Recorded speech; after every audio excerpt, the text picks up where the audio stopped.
안녕하세요. 정신분석의 뜰 락강 스터디 시간입니다. 오늘부터는 세미나 10일 정신분석의 4가지 근본 개념을 들어가기로 하겠습니다. 오늘은 그 1장 파문입니다.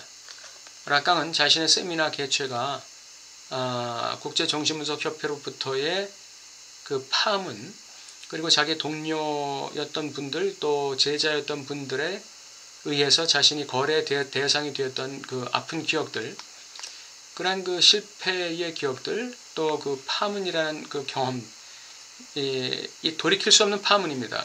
그 어떤 회복의 가능성이 없는 파문, 쫓겨나는 건데, 이것이 바로 자신이 세미나를 개최할 수 있는 하나의 원동력이 되었다고 얘기하면서 자신의 이야기를 시작하고 있습니다. 첫째로 주체 진실은 이 주체가 주인의 입장에 있을 때조차 주체 자신이 아니라 대상 속에, 본성상 베일 속에 감춰져 있는 대상 속에 있다, 이렇게 얘기합니다. 주체의 주소는 대상이 있고 주체의 주소는 대타자입니다. 그러니까 주체의 진실이 소속된 주소는 두 가지입니다. 하나는 대타자, 하나는 대상입니다. 내가 지향하는 대상 속에 내가 있다는 것입니다. 그리고 나는 대타자 안에서 태어나는 거예요. 나는 대타자, 엄마라는 대타자, 아빠라는 대타자, 대타자 안에서 내가 태어나는 것이죠. 내가 그래서 가진 결여는 대타자의 결여고, 내가 가진 욕망은 대타자의 욕망이라는 것이죠. 이것이 주체 진실의 주소입니다. 두 번째, 정신 분석을 한다는 것은 바로 토대를 마련한다는 것이고, 그 토대를 마련한다는 것은 바로 신이 자신의 모습을 계시하듯이 어떤 그 자기 자신의 그 피우된덤, 치부를 발견하는 것이다, 이렇게 얘기합니다. 치부를 발견한다, 수치를 발견한다, 자기의 밑바닥, 내막을 발견한다, 이런 그 내용인데, 자신의 밑바닥을 본다는 것은 굉장한 수치와 죄책감을 유발하겠죠. 그렇지만 자신의 이 퓨덴덤, 수치, 치부를 대면할 때 주체는 상징계 안에서 자신의 위치를 점유할 수 있는 것이죠. 제대로 된 자신의 위치를 점유할 수 있는 것이죠.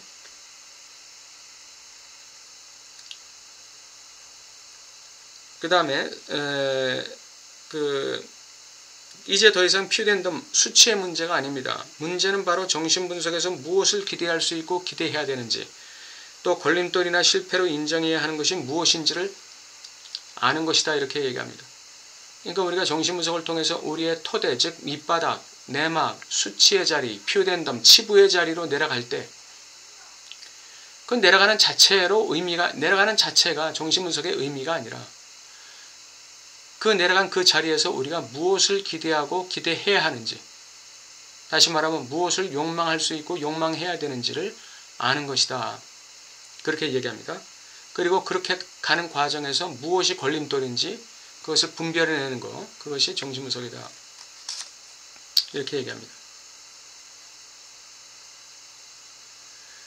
다음에 정신분석 실천이란 그것이 무엇이건 상징적인 것을 통해 실제적인 것을 다룰 수 있도록 인간에 의해 의도된 행동을 가리키는 매우 포괄적 용어다. 실천이라는 것은 바로 상징적인 것을 통해서 실제적인 것을 다룰 수 있게 하는 포괄적인 용어다, 이렇게 얘기합니다.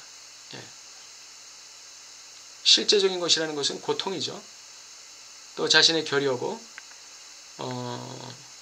자신의 욕망도 실제의 일부로 들어갈 수 있다고 할 수 있습니다. 욕망, 내가 무엇을 욕망해야 되는지, 상징적인 것을 통해서 자신의 실제를 다룰 수 있게 하는 것, 환경적인 어려움이라든지 정서적인 고통이라든지 자신의 결여에 대한 지각, 그래서 자신의 어떤 자괴감이라든지 이런 실제를 다룰 수 있게 하는 것이다, 이렇게 얘기하는 것이 실천이라는 것이.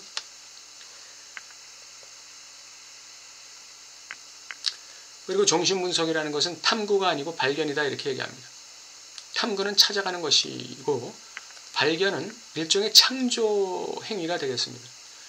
그래서 발견의 우선성을 강조하고 있습니다. 발견의 선제성, 발견의 우선성, 이걸 얘기하는데, 이걸 갖다 종교적인 용어를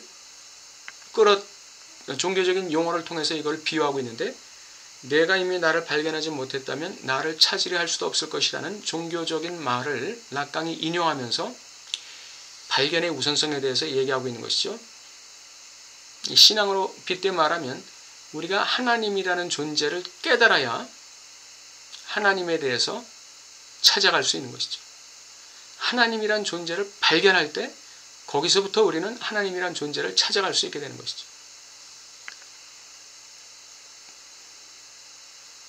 그래서 일반 인간 과학에서의 해석학이라는 것은 바로 발견이 아니라 탐구의 영역이다, 이렇게 얘기합니다. 그러면서 해석학에서 말하는 해석과 정신분석에서 말하는 해석은 전혀 다르다. 결국 정신분석에서 말하는 해석이라는 것은 발견의 입장에 있는 것이죠.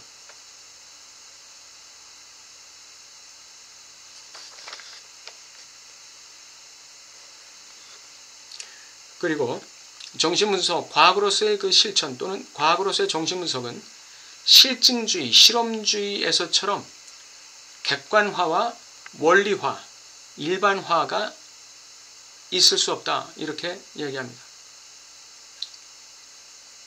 객관화, 원리화, 일반화, 이런 것은 정신분석에서는 있을 수 없다, 이렇게 얘기합니다. 마지막으로 정신분석가를 연금술사에 비유하고 있죠. 연금술이라는 것은 어떤 귀한 것을 뽑아내는 것이죠. 귀한 것을 뽑아내는 것입니다. 섞인 것들 중에서 귀한 것을 뽑아내는 것이죠. 연금술사의 영혼의 순수성을 굉장히 강조합니다. 조작자의 영혼이 지닌 순수성이야말로 그 자체로, 그리고 그 이름에 걸맞게 사태의 본질적인 요소다, 이렇게 얘기합니다. 연금술사를 분석가에 비유하고 있는데, 연금술사가 이 광물에서 귀한 보물을 만들어내듯이, 이 분석가는 피분석자의 주체로부터 귀한 것을 찾아내는, 다시 말하면 발견해내는 사람이다, 이렇게 이야기합니다. 그것은 굉장히 창조적인 작업이라고 할 수 있는 것이죠. 예.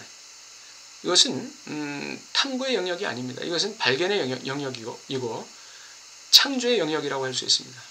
귀한 것을 발견한다, 그런 의미에서 이 분석가의 욕망을 얘기하고 있고, 분석가, 뭔가 그 귀한 것을 발견하려고 하는 분석가의 욕망을 실현하는 분석가의 영혼의 순수성을 굉장히 강조하고 있습니다. 분석가의 욕망, 분석가의 영혼의 순수성이 있을 때 분석가는 제대로 욕망할 수 있다는 것이죠.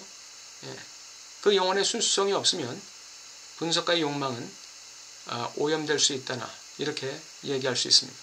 오늘은 1장, 2장, 그러니까 1장의 1번, 2번을 알아봤습니다. 감사합니다.